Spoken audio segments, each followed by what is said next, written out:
but I can see how this has really spun off into the elevator pitch. And we have a great attendance today because, as you can imagine, the elevator pitch that you had pre-pandemic has completely changed.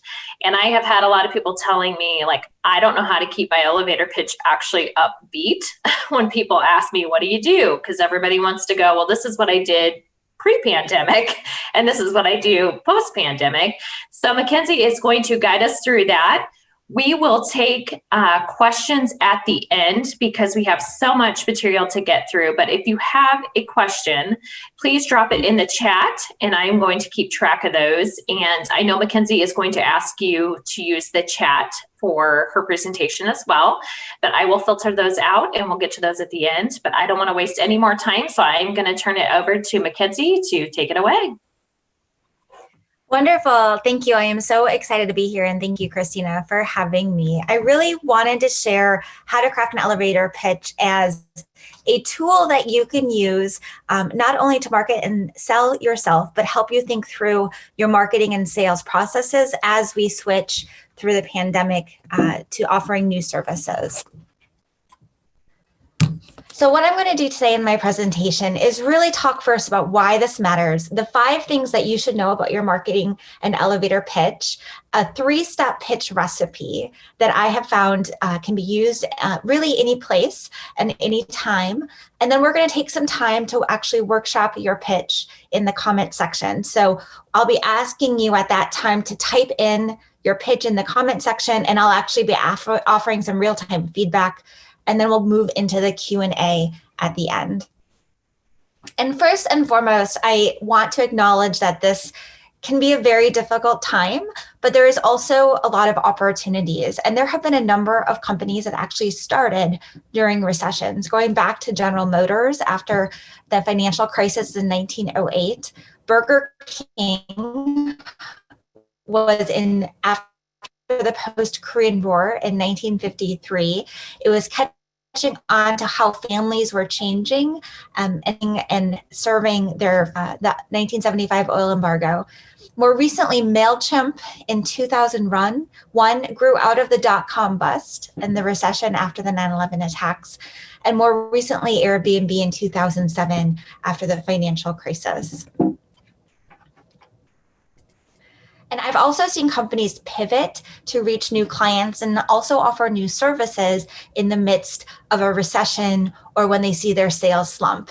One of my favorite examples is Play-Doh. We all know it and love it as the children's toy. It actually started as wall cleaner. And once sales dipped, they started looking for a new market and a new service. Twitter actually started as a podcasting platform, and then it switched to social media so it could find its audience. Starbucks, which we all know and love as a coffee shop and coffee, actually started selling espresso makers and beans until the CEO actually tasted the coffee they made and decided to pivot.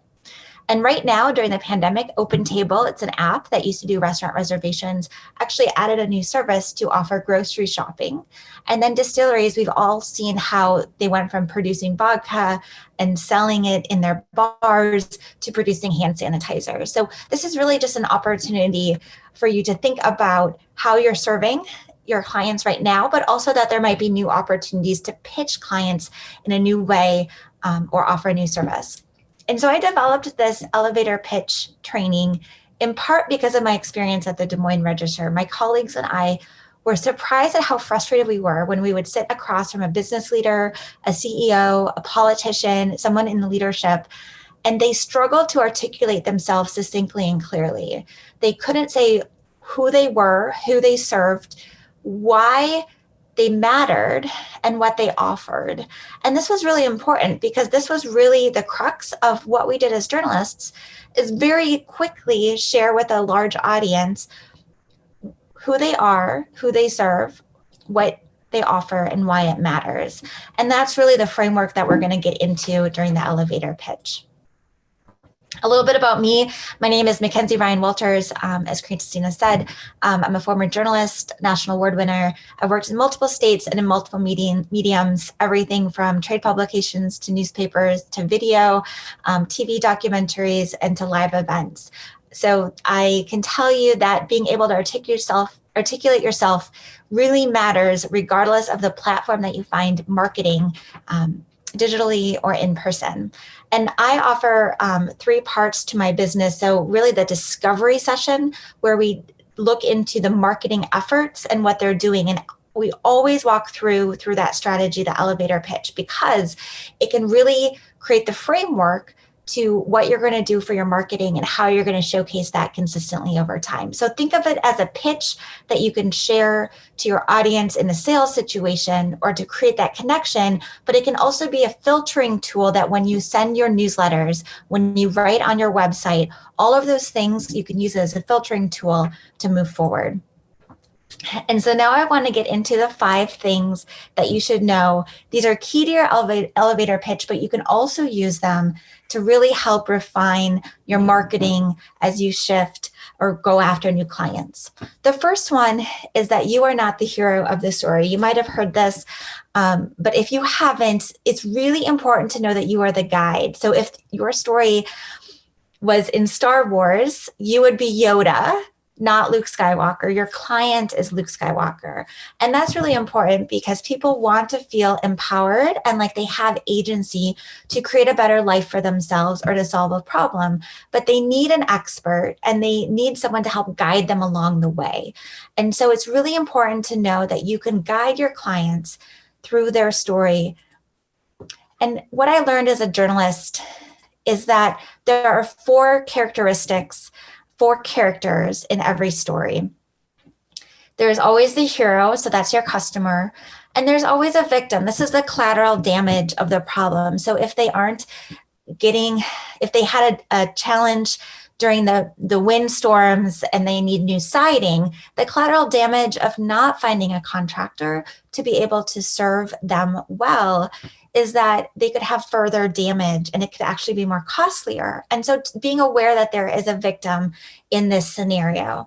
And you're the guide as that construction owner who can help that hero, that homeowner, solve their problem.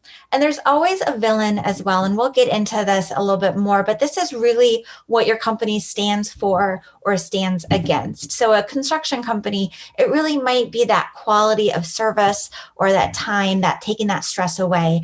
But there's even more opportunities to really create a really powerful story when you have a philosophical approach.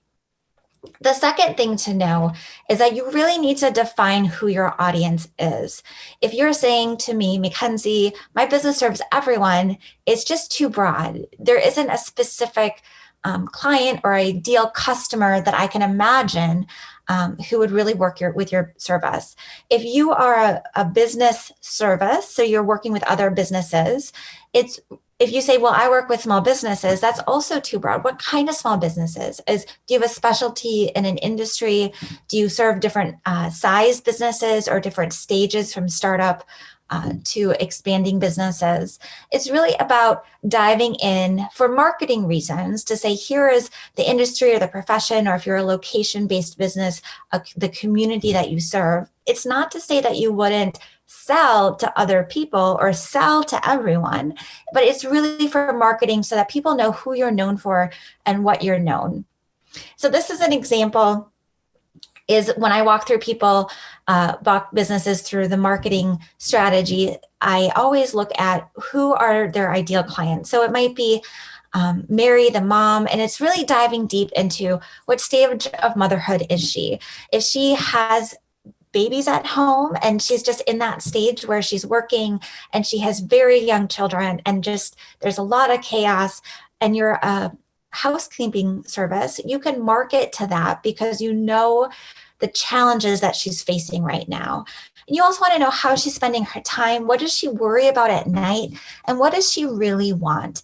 Yes, she wants the housekeeping services, but really it's that peace of mind, or it's that moment of enjoyment that she gets when she comes home from a busy day and sees a beautifully cleaned house.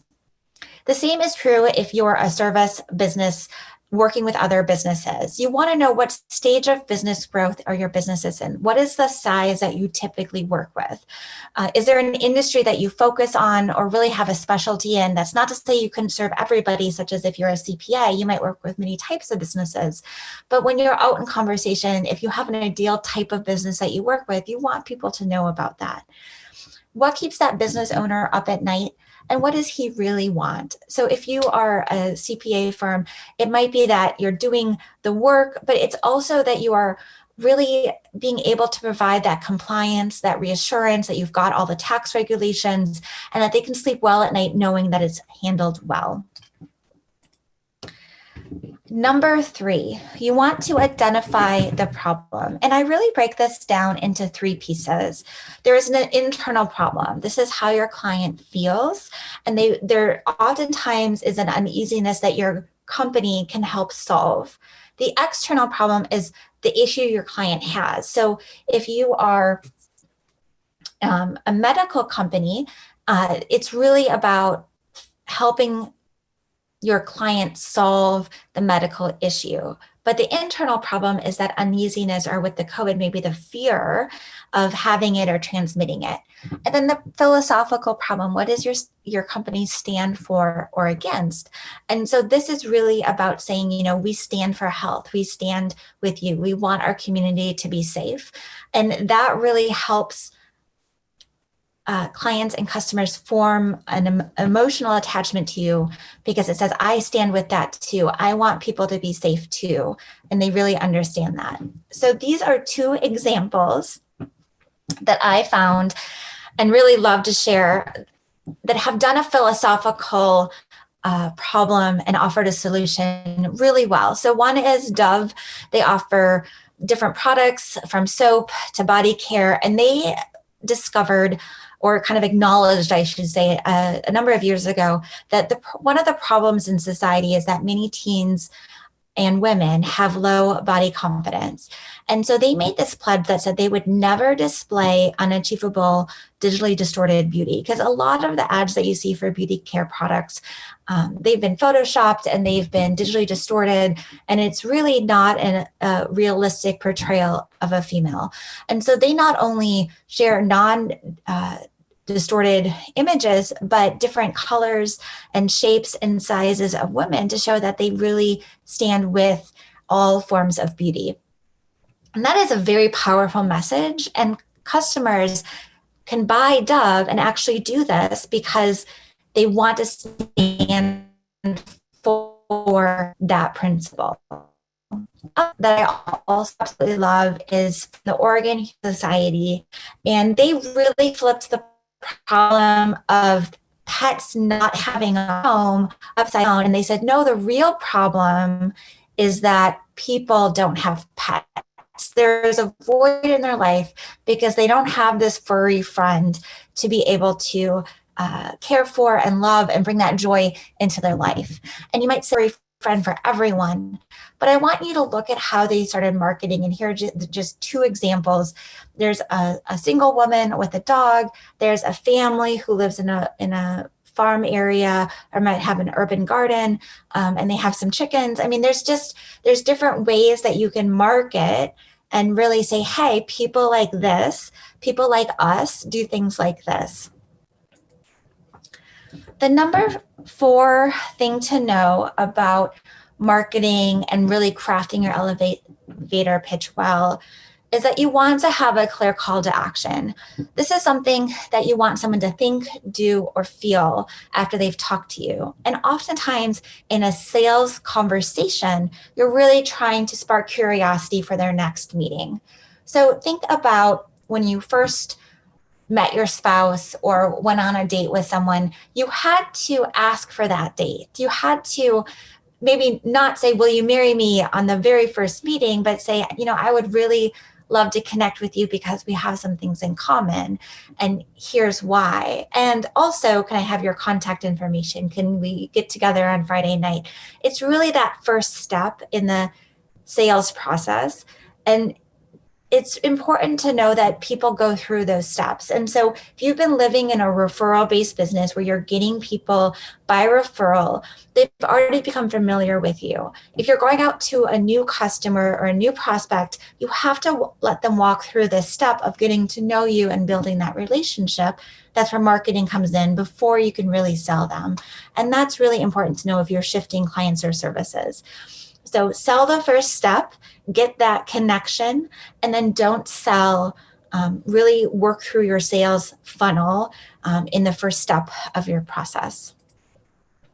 The fifth tip that I have is do not memorize your pitch. And there's different schools of thought on this, but with my experience at the Des Moines Storytellers Project, what I really realized was that there was a need for people to be flexible in real time. And when you have a framework or a recipe in which to craft your elevator pitch, it allows you to adapt to it.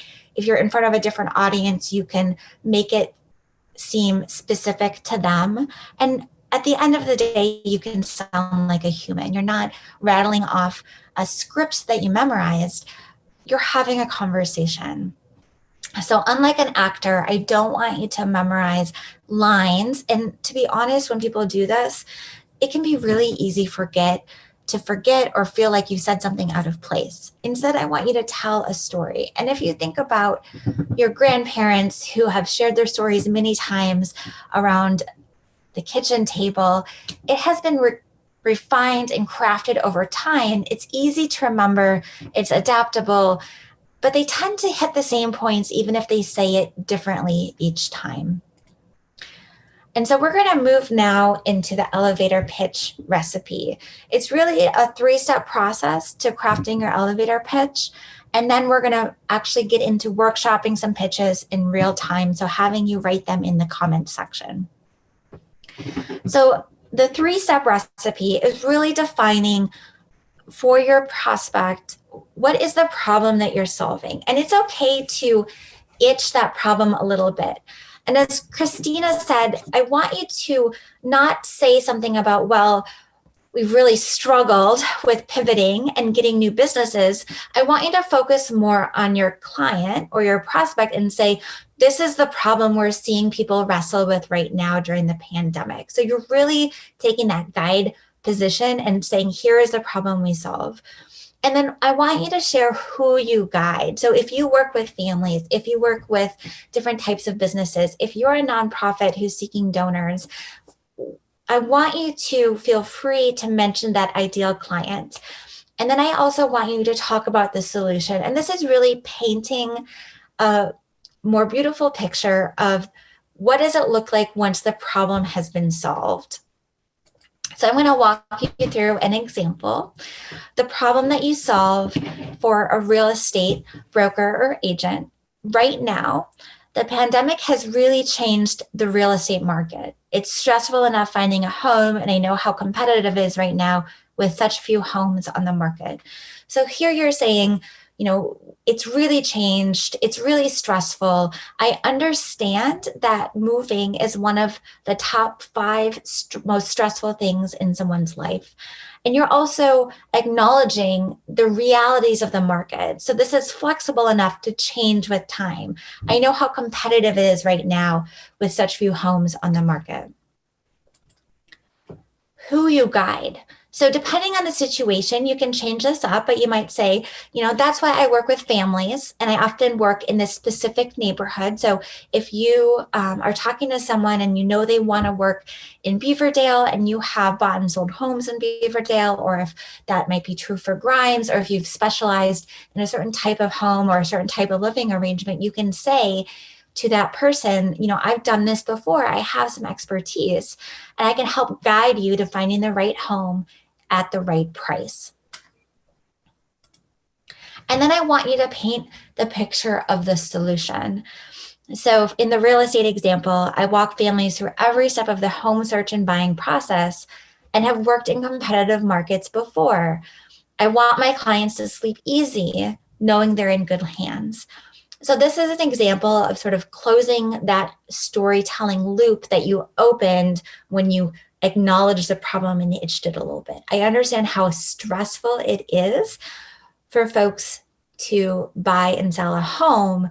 And I want my clients to sleep easy and have that sense of peace because I will take care of them. You've also closed the storytelling loop by saying, I know how competitive it is. There's not very many homes out for sale right now.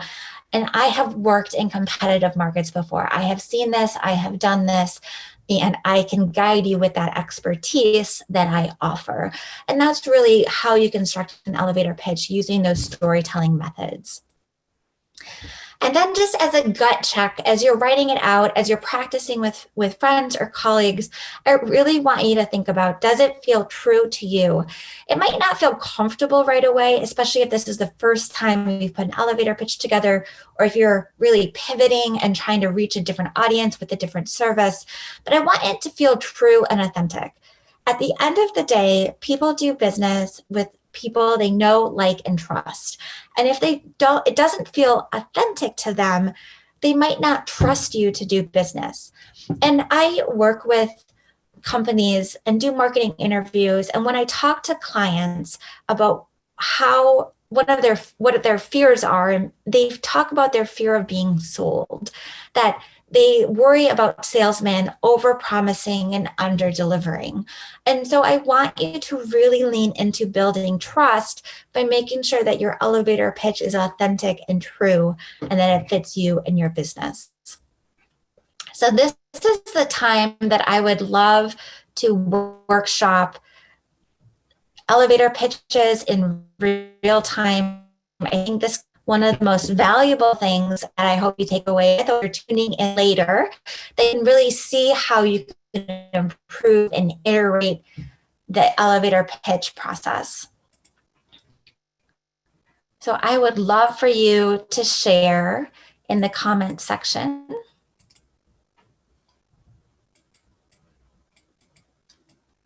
Is there any takers?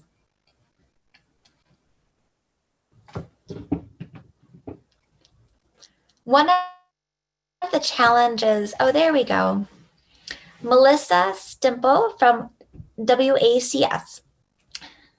We help people in Waukee and Dallas County with supplemental food, basic healthcare, and assistance with housing and school essentials. We provide help through a client choice food pantry, community garden, food rescue service, free medical clinic, and client advocacy program. Melissa, I love this elevator pitch. And what I think you're doing really well is you've clearly identified who you serve and where. So you're saying you serve people in Waukee and Dallas counties, and you're saying that these are people who need supplemental food and healthcare and school essentials. What I would love you to do is add a sentence at the beginning that really scratches that itch, especially right now. There are so many people who are out of work or who have had their income reduced, and just scratch that itch. Say, with the pandemic and the challenges that many families face, there is real hunger that is going on in our community. And so that's why we help people in Waukee and Dallas County with supplemental food. So that's really my goal, is for you to help that and scratch that itch. Karl Tarantino, I apologize if I mispronounced that, shares an elevator pitch. Your clear next step exists to help people have better work days so that they can co-create better communities. We do that through training, coaching, and connecting them to the resources they need. As examples, we have business people with classes, small groups, and one-on-one professional development. We also help small to large businesses grow their leadership, communication, and emotional intelligence effectively. Karl, what I love about this and what you've done really well is that you say that you have a real example. So people can expect classes from you, small group settings, one-on-one professional development. And I think that's really helpful to be able to better expand on what you offer. What I would also do is kind of scratch that itch. Why does it matter? So right now there are people who have been laid off, but maybe they see this as an opportunity to start the business that they've always wanted to start, or they're pivoting their businesses for their first time. So I really want you to be able to articulate that in the moment, in real time, and allow yourself to say, hey, this is a challenge that we are solving. Really nicely done. Terry Spears is offering an elevator pitch. Depression is common and serious, especially during the pandemic. Really nicely done in how you scratched that itch. Depression is also highly treatable. We help people find we help people find hope and healing through mental health services, and we are one of the only providers who serve people from all income levels thanks to generous support. Terry, I really like this, and you are spot on. Depression is a real issue, especially during the pandemic. And it's also treatable, which I love that you're saying that there is hope. What I would love you to do, I'm assuming that you're maybe a mental health provider or a counselor or a psychologist. And I want you to say that these are the services you offer in your elevator pitch. So you might say, depression is highly treatable. That's why we help families and individuals through counseling services and mental health support find hope and healing. So people understand that there's a specific service and also that you have the expertise. It might be different than maybe being a coach. If you're a counselor, you have certain credentials, you've done certain types of training, and leaning into your expertise as a guide can be very, very powerful. Really nicely done.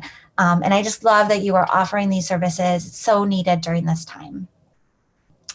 All right, the next one is from John. I help businesses keep their name in front of their audience and strengthen their relationship with their employees and clients.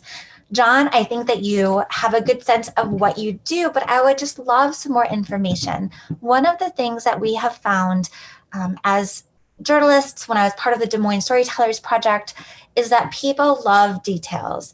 And I want to acknowledge, this is sort of a little tip for you, is that I've often found that there are two types of storytellers. There are the story builders. So they start kind of from the bones and they build, so they need to add details and they need to add examples. And then there are story carvers, and they tend to start with just pages and pages, lots of information, and they really need to whittle it down. So my guess is that you're a story builder because you have a very succinct, focused sentence. But I would love to have more information about the type of businesses that you work with, a little bit about the itch, or the concern. Are you trying to break through noise because the digital marketing, I'm assuming you're a marketing company, I could be wrong, but if you are, that there's so much noise right now in digital marketing and social media channels. So you help your clients break through that noise. And if you specialize in a certain type of business, that's also really good to know. And then you strengthen their relationship through their employees and clients. So you might offer some additional information, really paint that word picture of what does it feel like when your business that you're serving is able to have a stronger relationship. It might be that they're able to serve more loyal customers and have that repeat business. It might be that deepened relationship leads to more relevant information or marketing efforts for them. Just kind of dive into it. Mackenzie, I think John is with the iCubs, it looks like when I scroll back up. Oh, I am so sorry. See? I am so sorry, John. So if you are with the iCubs, then you want to say that and also dive into that problem. So that's an example of having a business pitch that is too brief. And you want to say, there are so many families and business owners who go to the iCubs and love the iCubs, and they are loyal fans. And we want to keep businesses top of mind for their audience and really strengthen their relationship with their employees and clients.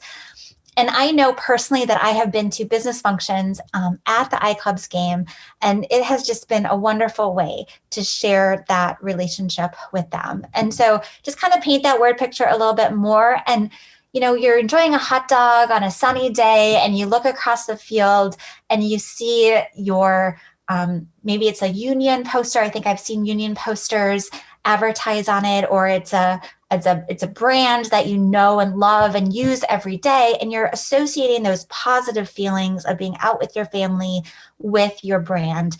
And that's really, really powerful. So I love that. Luann, excuse me, Luann Gafford from Life 107.1. Life 107.1 exists to lead people to Christ and nurture believers in their spiritual growth through Christ-centered media. We are a commercial-free radio station, and I work with businesses to be a business partner with our loyal listeners of almost 71,000 weekly listeners with on-air mentions. So Luann, what I love about your elevator pitch is you have some very specific data in here. So it's loyal listeners. People are tuning in every morning at the same time. And you're reaching more than 71,000 listeners, which is a huge number. And that really starts to paint that word picture for me of what you're doing and why. And I love that you have your mission statement in here. Life 107.1 exists to lead people to Christ. What I would love you to do is sort of scratch that itch a little bit more. You're trying to reach businesses. And so you can say, we know how challenging it is during the pandemic for businesses to stay top of mind and to reach new clients. And so we know as a commercial-free radio station that people tune into us every single day because we lead people to Christ and nurture their spiritual growth through Christ-centered media. So we're just flipping it a little bit, and then we're getting into that solution so that when you partner with us, you're in front of almost 71,000 weekly listeners with on-air mentions and connections. And that's really important. So it's taking that mission statement, which I'm so glad you have, that is such an important part of any marketing strategy, and just allowing yourself to scratch that itch a little bit so you can see the solution that you offer. So Bernie from Bunkers Labs. Hi, Bernie. Strategery Holdings seeks out interesting challenges, entrepreneurs needing that special something, and compelling business partners. Strategy is a private equity firm investing in personal relationships and occasional equity positions for the long term. All right. What I love about this is that you're naming what strategy is, because they might not know from the name of the company. So that is really important. It's a private equity firm that invests in personal relationships and occasional equity positions.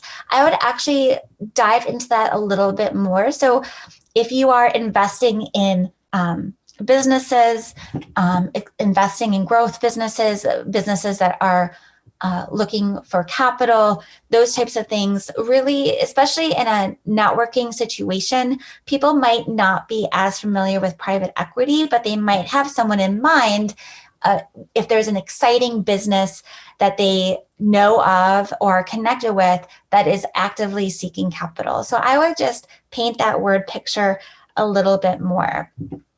And then I would also paint that picture about what does it look like in the long term. So with private equity, we're offering resources and advice, and we're really helping businesses grow. And what does that look like for the business owner? Why should they invest in you? What is the special thing that you offer that can really help them reach their potential, reach their goals in 5 years or 10 years, or when they exit or sell their business? Really powerful stuff. All right, Danny offers one. HERTA, HIRTA, provides customer-focused community transportation with a commitment to excellence in safety and service, promoting independent lifestyles for Central Iowa residents. Public transit improves riders' quality of life, empowers riders to be independent, allows those who are transit dependent to volunteer in the community, and is economically supports and strengthens communities. I really love this, and I think that this is really powerful. What I would love for you to say is public transit. So when you think about public transit, are we talking about buses? Are we talking about other things? And I really want you to think about who you're pitching to. So who is it that you're pitching to? People who are maybe taking public transit? Are you pitching to community supporters because you want their public buy-in. There's just, what I would love for you to do is take the recipe and really think about the different segments of your audience and how you might change your elevator pitch to really strike the heartstrings of that specific audience. And so that it's really specific. Because what you do is so valuable and you're really helping with those independent lifestyles, as you said. And so what does that mean? Are you able to maybe give an example of what an independent lifestyle looks like in real time? It can be just such a powerful thing to dive into a little bit of the details to help you paint that word picture.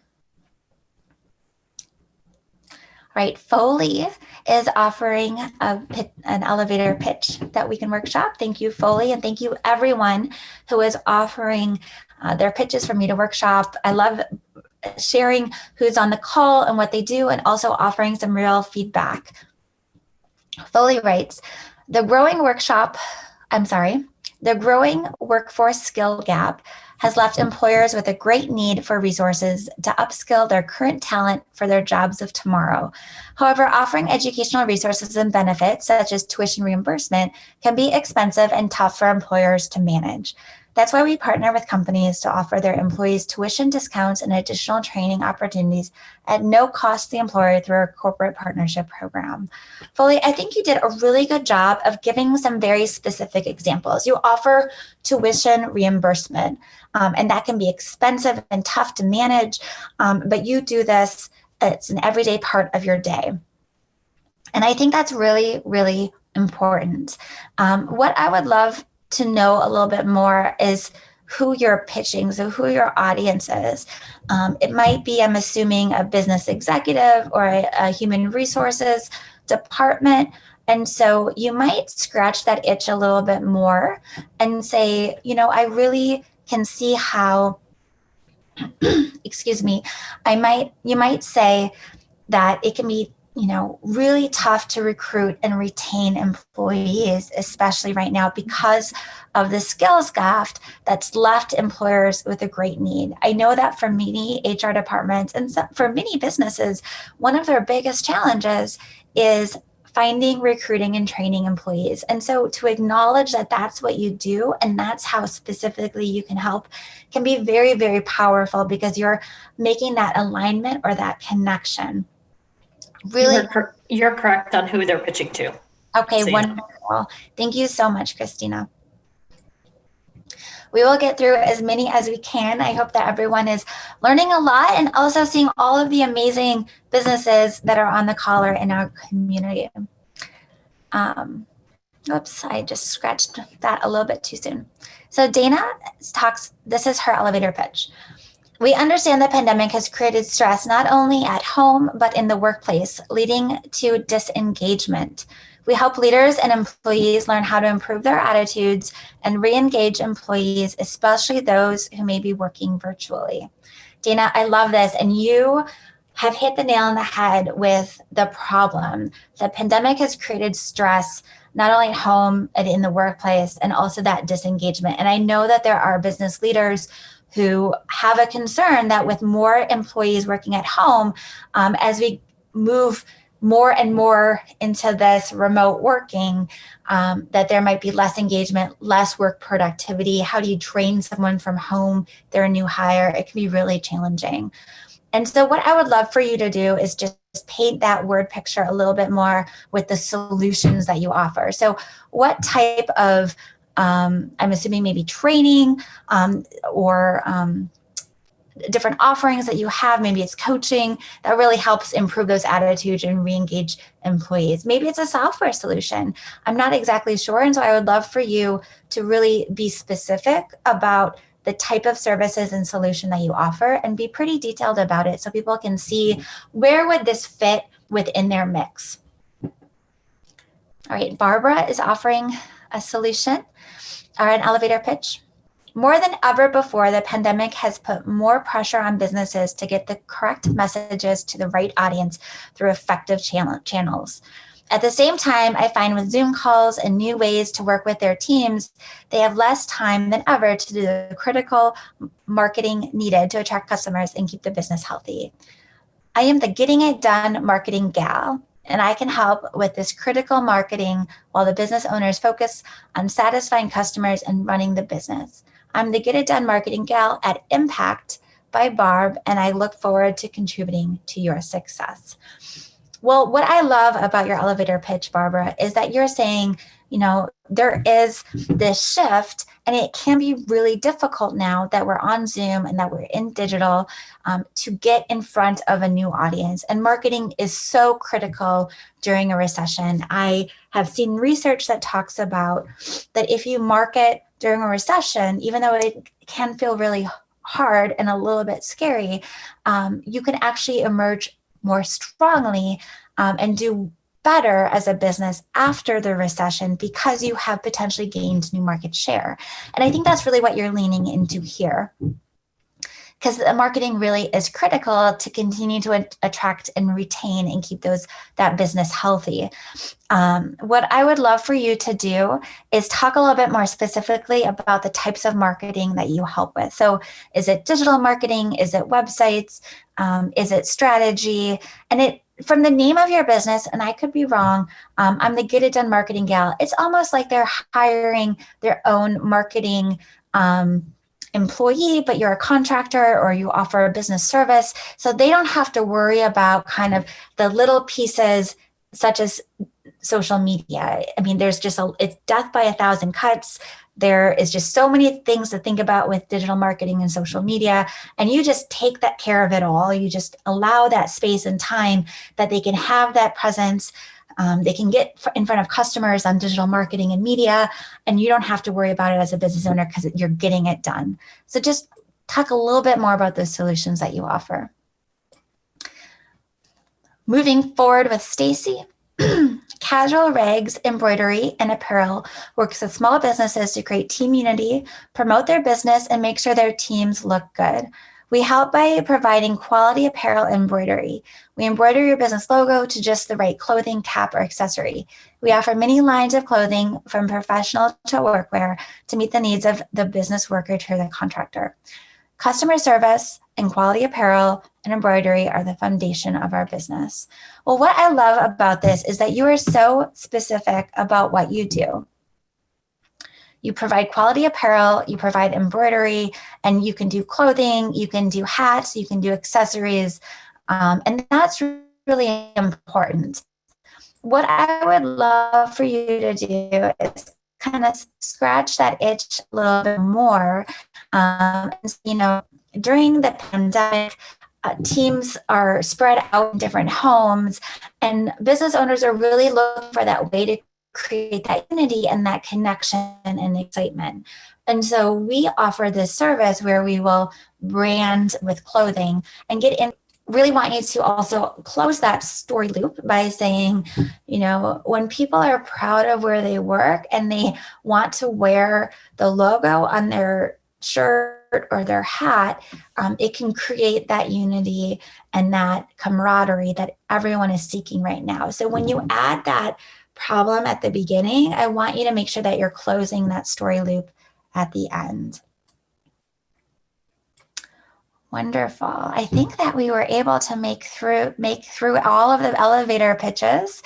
I just wanted to make sure that if there is any other ones they came in before we move to the question session.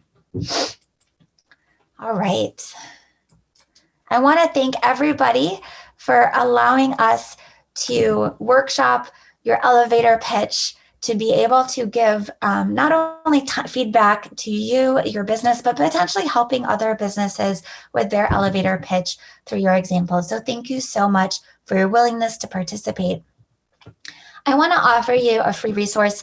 You can log on to my website, ryanmedia.com. We have a digital transformation guide. So if you are in the position where you are having to pivot, you are launching new services, you're moving to digital marketing for the first time, it's just a really great free resource for you in order to think through how you're going to do it in a consistent way. So once you have your elevator pitch, crafted, nailed down, you know who you're trying to reach, this can be a helpful checklist of this is how I'm going to start communicating to my clients what we're going to do differently. And I just wanted to offer that to you since I know it can be so hard during the pandemic to do this. So now we're going to take your questions. And Christina is offering these questions to me. One of the questions is, how often should you recraft your pitch? I would argue that your pitch should be as specific as you can to the audience that you're trying to reach. So if you have multiple different types of audiences or marketing personas, so let's say that you are in the restaurant business and you're serving customers, you're also maybe doing some wholesale cooking, and maybe you're doing some meal kits. So you have different marketing audiences. And so your elevator pitch is going to be different based on who you're serving and what you're serving. And one of the best things about having this really flexible recipe of the problem, who you guide, and your solution is that you can test out and iterate to see what resonates with people. So when you say something out loud and somebody sort of leans in, or they want to learn more about that, or they're excited to have that follow-up call with you, you know that it resonated with them and that that is something that you want to say again, or maybe even tell other sales professionals in your business, hey, when I said it this way, it really resonated. It was a win.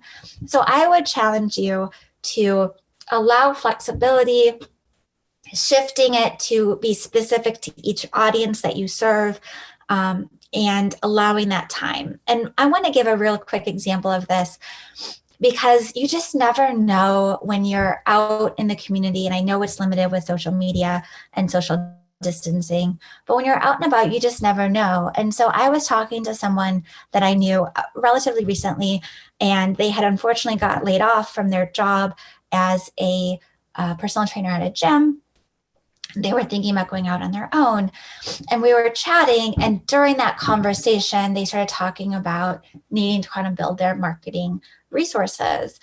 And I was able to say in the moment, I know how stressful it is to go out on your own and how overwhelming all of the information is on how to build a website and doing it yourself and getting out there in front of the audience and all of that digital components to marketing that you need to do.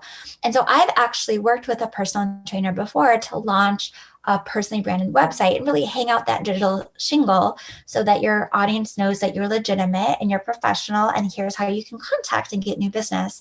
And at the end of the day, what I found is that when I can take that burden off of a new business owner to really help them share that message well and build that marketing collateral, they're able to grow their business successfully. And so in that real time, I was able to craft an elevator pitch that was specific to a personal trainer. If I was talking to a physical therapy owner, it might look different. If I was talking to a consultant, it might look different. And that's really the power of the recipe, is being able to say it's going to change and be specific to you in real time. All right, moving on to the next question. As a marketing firm, most successful media, what is the most successful media or medium right now? Social media, TV, blogging, YouTube channels, it's overwhelming and expensive when cash flow is low.